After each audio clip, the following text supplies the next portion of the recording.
신앙으로 신앙 고백 드리겠습니다. 나는 전능하신 아버지 하나님 천지의 창조주를 믿습니다. 나는 그의 유일하신 아들 우리 주 예수 그리스도를 믿습니다.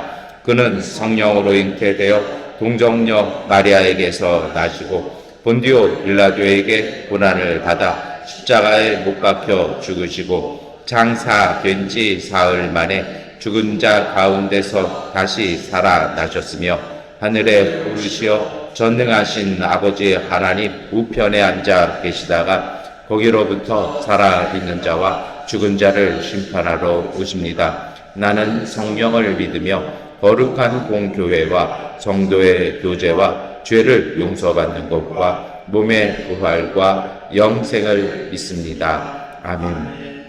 찬송가 516장 찬송 드리겠습니다. 옳은 길 따르라 의의 길을 세계 만민의 잠든 길 이 길 따라서 살기를 온 세계에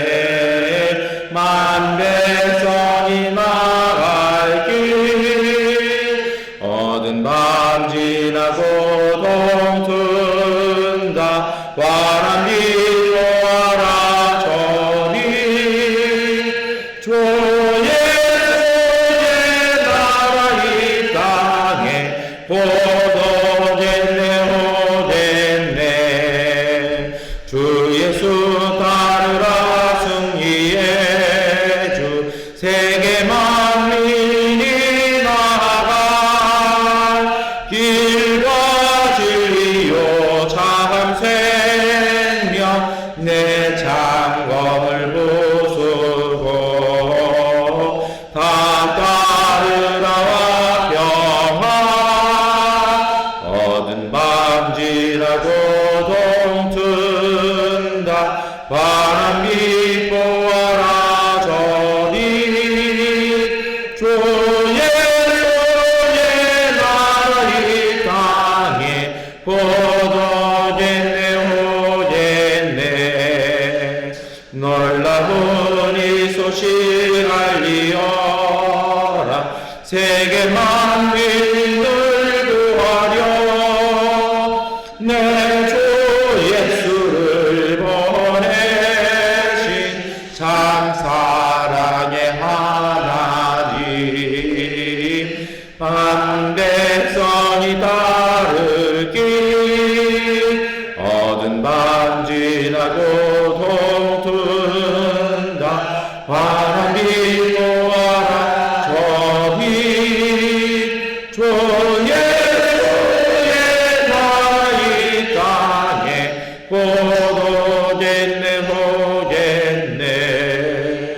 고난 길에 치고 찾아온 길 많은 백성을 구한 길 모두 나와서 믿으면 온 세상이 마침내 이 진리에 살겠네 얻은 밤 지나고 동튼다 바람 비보아라 저리 주 예수의 나라 이 땅에 보도겠네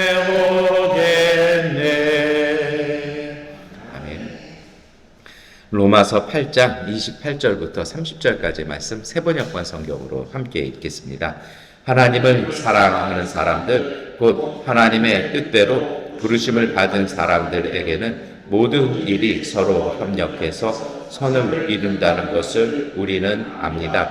하나님께서는 미리 아신 사람들을 택하셔서 자기 아들의 형상과 같은 모습이 되도록 미리 정하셨으니 이것은 그 아들이 많은 형제 가운데서 만 아들이 되게 하시려는 것입니다.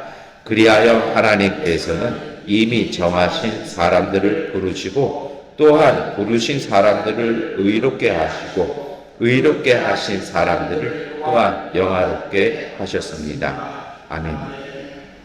네, 우리 로마서 8장 28절 30절 말씀은 우리가 기도나 설교 중에 가장 많이 인용되는 구절이기도 합니다. 왜냐하면 모든 일이 협력하여 선을 이룬다라는 이 말씀 때문에 그렇습니다. 저도 기도할 때 이 말씀 많이 인용해서 기도를 합니다. 그러나 동시에 이 말씀은 많이 우리가 좀 오해하고 있는 말씀이기도 합니다. 자칫 잘못 읽으면 정말 우리가 기도해서 하나님 믿으면서 이렇게 기도하면 모든 일이 다 이렇게 잘 된다 이렇게 이해할 수 있거든요. 그런데 물론 맞아요. 그거 맞아요.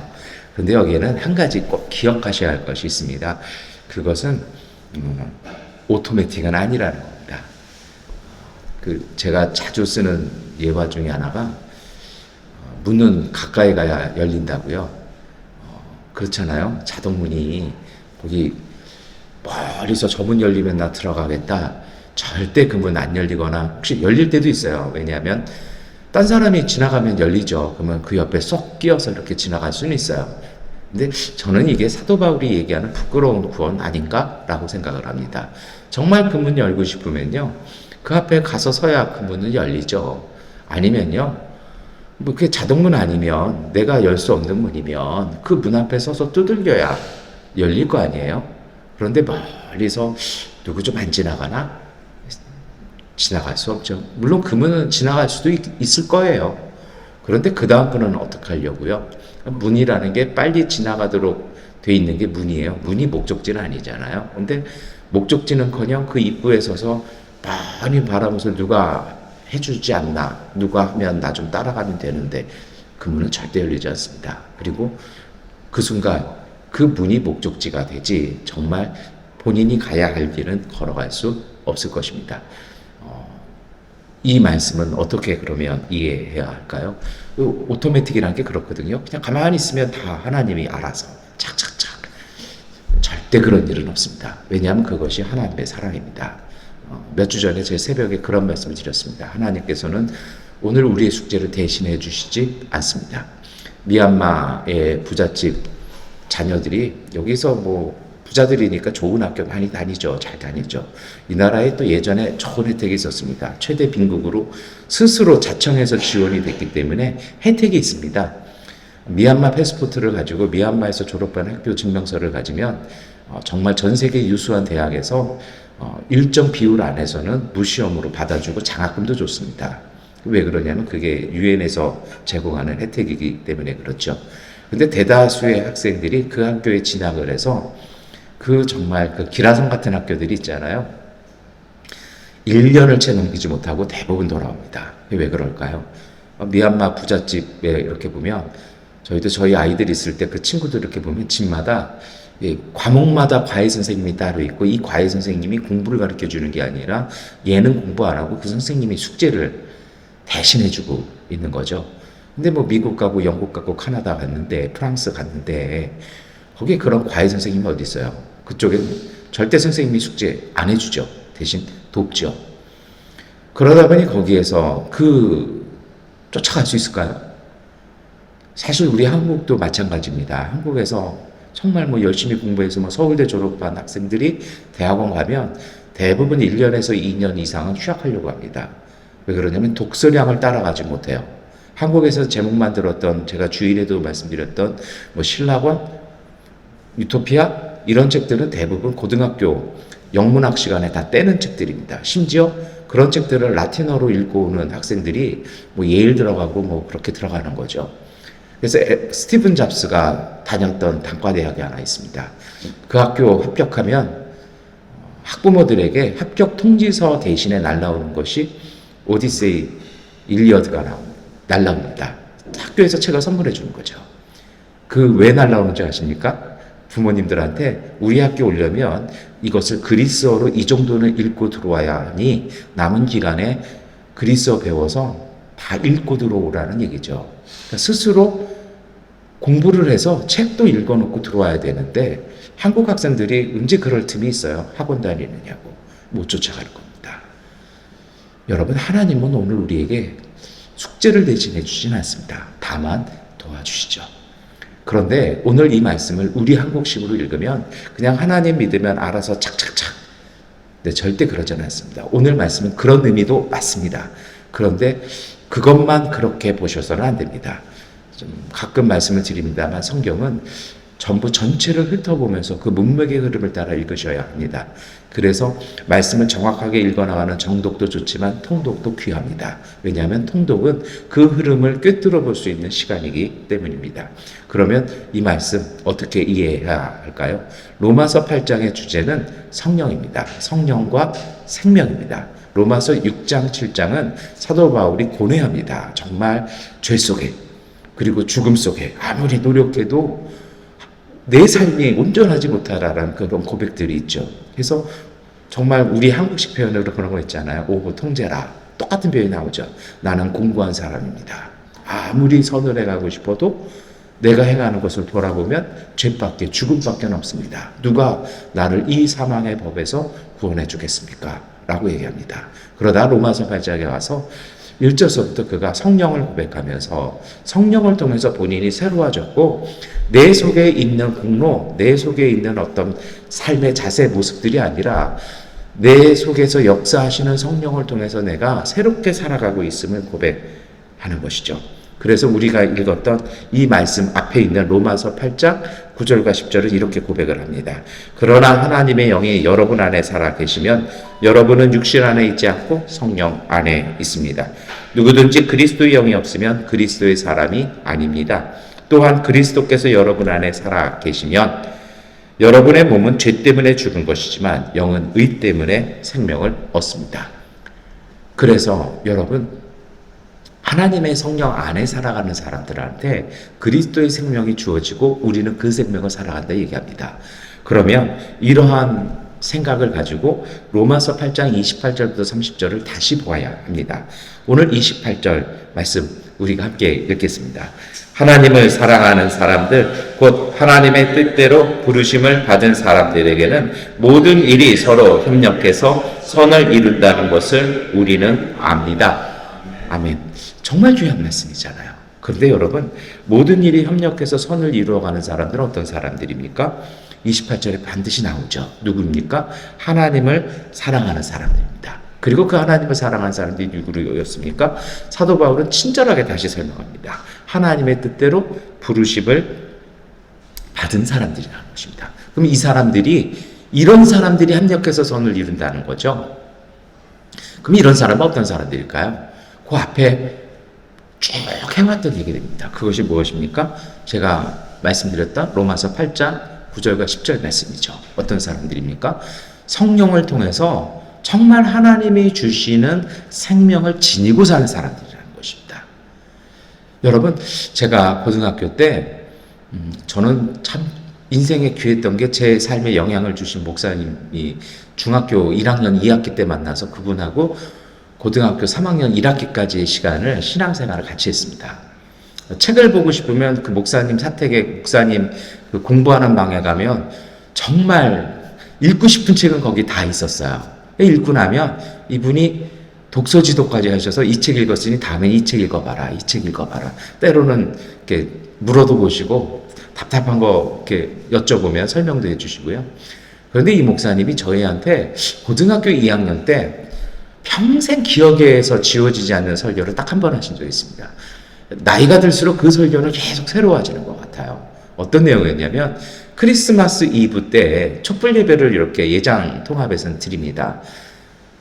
하는데 그 촛불 예배를 드리고서는요, 이게 전교인이 다 드리죠. 드리고서는 고등부 애들만 딱 모아놓고서는 이분 하시는 얘기가 초대교육 때 전례가 이 촛불 예배를 드리는 전통은 여기서 받은 그 촛불을 집에까지 끄지 않고 잘 가져가서 그 불을 이어서 밤새도록 켜놨다가 크리스마스 예배 때 그러면 초가 한 자루 갖고 밤새 타진 않잖아요.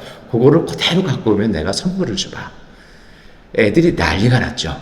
근데 이게 겨울날이잖아요. 또 제가 다녔던 교회는 한강변 앞에 있습니다. 바람이 얼마나 많이 불겠습니까? 그러면 애들이 막 이렇게 뭐 종이도 싸고 비닐봉지도 구해가지고 이렇게 만들고 뭐 옷으로 이렇게도 하고 가고 막 그러고 가요. 그러면 또 고등학교 남학생들이 얼마나 짓궂어요. 그러면 그 여학생들, 여자애들 그 가가지고 툭 지나가면서 훅 불고서 미안해 그러고 가고, 그럼 여자애들 막 울고 불고 난리 나고, 그런 와중에 이렇게 가고 드디어 결산의 시간 크리스마스 예배 때 딱 되면은 했더니 이제 정말 상을 이렇게 주세요. 그러니까 이제 뭐 우는 애들, 억울해서 우는 여학생들이 있죠. 왜 우냐 그랬더니 이분이 걔네들을, 저희는 저희가 혼날 줄 알았어요. 그랬더니 이분이 뭐라 그러냐면, 여학생들 그 여자애들한테 너네는 바보다. 왜요? 그랬더니 불이 끄면 다시 켜면 되지. 그렇잖아요. 어차피 집에 가도 촛불 다 타면 딴 촛불 갖다 대잖아요. 하면 다른 친구 촛불 붙여가지고 가면 되지. 그걸 뭘 끝났다고 거기서 절망하고 후회하냐고요. 그래서 이분 얘기가, 마지막에 하신 얘기가 그런 얘기가 있었습니다. 하나님이 우리에게 주신 이 생명, 이 믿음, 하나님과의 소망과 이 믿음을 어젯밤 하루 종일 그거 불 지키는 마음으로 그것을 소중히 지키며 살라는 것입니다. 그러면 하나님께서 너희와 함께 하실 것이라는 것이죠. 여러분, 오늘 이 말씀 그런 말씀입니다. 정말 내가 살아가는 이 생명, 성령 안에서 살아가는 이 생명을 소중히 지켜나가는 분들을 통해서 그들의 삶 속에 하나님께서는요, 합력해서 선을 이루어 가시는 놀라운 은총이 함께 하실 것이라는 것입니다.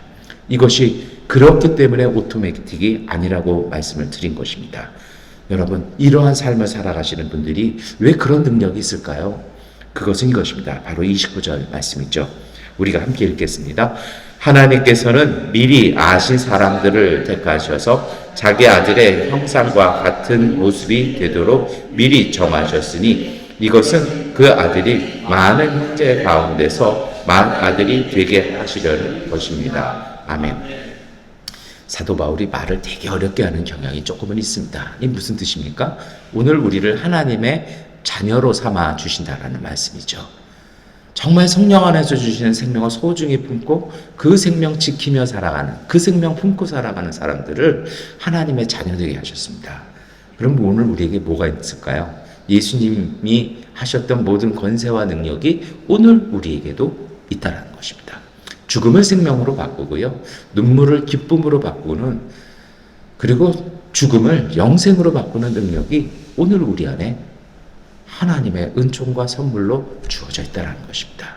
오토매틱이 아니라, 그리고 이 권세와 이 능력을, 이 은총을 누리는 삶은 뭐든지 우리가 그거 그냥 하나님이 알아서 잘해 주실 거야? 물론 그럴 수도 있죠. 그러나 본질적인 것은 우리가 하나님의 성령 안에서 살아가려고 하는 것들, 하나님이 주신 이 생명들을 품고 살아가려고 하는 그 은총의 삶을 통해서 이 은혜는 우리 삶 가운데 이루어지는 것입니다. 여러분, 오늘 우리가 이것을 잊지 않았으면 좋겠습니다. 그리고 소중히 품고 살아갔으면 좋겠습니다. 이런 분들에게 주시는 은총이 있습니다. 이것이 고등학교 2학년 12월 25일 때 제가 들었던 말씀이었습니다. 고린도후서 4장 16절입니다. 그러므로 우리는 낙심하지 않습니다. 우리의 겉사람은 낡아가나 우리의 속사람은 날로 새로워집니다. 그 하나님의 생명이 오늘 우리의 속에서 새롭게 해나가시는 그 생명의 기쁨을 누리게 하실 것이라는 것입니다. 여러분, 그것을 놓치지 않고 그것을 품어나가는 삶이요. 저희도 그렇잖아요. 저도 이제는 나이가 좀 됐는지 뭐가 상태가 안 좋아지는지 자꾸 물건을 이렇게 놓고서 자꾸 잊어버려요. 전화기 제 배 밑에 깔아놓고서는 전화기 어디 갔냐고, 그 아이폰 어디 갔냐고 막 뒤지면 참 그럴 때가 있거든요. 근데 여러분, 우리가 물건도 그렇게 찾잖아요. 그 마음으로 우리가 하나님을 열심히 찾았으면 좋겠습니다. 성령이 주시는 그 은혜들, 그 은총들을 잃어버리지 않기 위해서 정말 하나님과 동행하는 삶을 사모하며 말씀을 읽고 기도하고 그것을 통해서 주시는 그 은혜들, 그 능력들, 그 기쁨들, 그리고 그 주시는 인도하심을 사모하며 품어나가는 삶 통해서 합력하여 선을 이루시는 복된 하루 되시기를 축원합니다. 기도하겠습니다. 전능하신 아버지 하나님, 저희가 참 살다 보니 신경 쓸 게 너무 많습니다. 신경 쓸 게 너무 많아 가끔 깜빡깜빡하는 것도 있습니다. 그러나 주님, 다른 어떤 것은 깜빡깜빡 할지라도 그리스도의 생명을 품어가는 것, 하나님의 성령 안에서 하나님께서 은총으로 주시는 생명을 품고 살아가는 것은 잊지 말게 하여 주옵소서. 그것을 소중히 품어 우리 안에 모든 것을 합력하여 선을 이루어 가시는 하나님의 놀라운 은총 안에 살아가는 복된 믿음의 가족들 되게 하여 주옵소서. 특별히 미얀마 양곤에 어렵고 힘든 일이 많습니다. 그 바람에 휩싸이지 말게 하시고 우리 안에 지펴주신 은총의 그 불, 성령의 불 지핌을 통해 하나님 굳건히 이겨나가는 믿음의 가족들 되게 하시고 하나님 모든 질병에서 치료하여 주시며 다시 시작되어 가고 있는 코로나의 유행 속에서도 건강과 이웃을 지켜나가고 가족을 지켜나갈 수 있는 강건한 믿음의 가족들 되게 하여 주옵소서. 주님 앞에서 소망을 품고 기도할 때마다, 성령 안에 살 때마다, 주님의 이름으로 기도할 때마다 합력하여 선이 이루어지는 놀라운 은총을 고백하며 체험하며 간증하며 살아가는 믿음의 가족들 되게 하여 주옵소서. 예수님의 이름으로 기도드립니다. 아멘. 하나님께 기도하는 시간 갖겠습니다.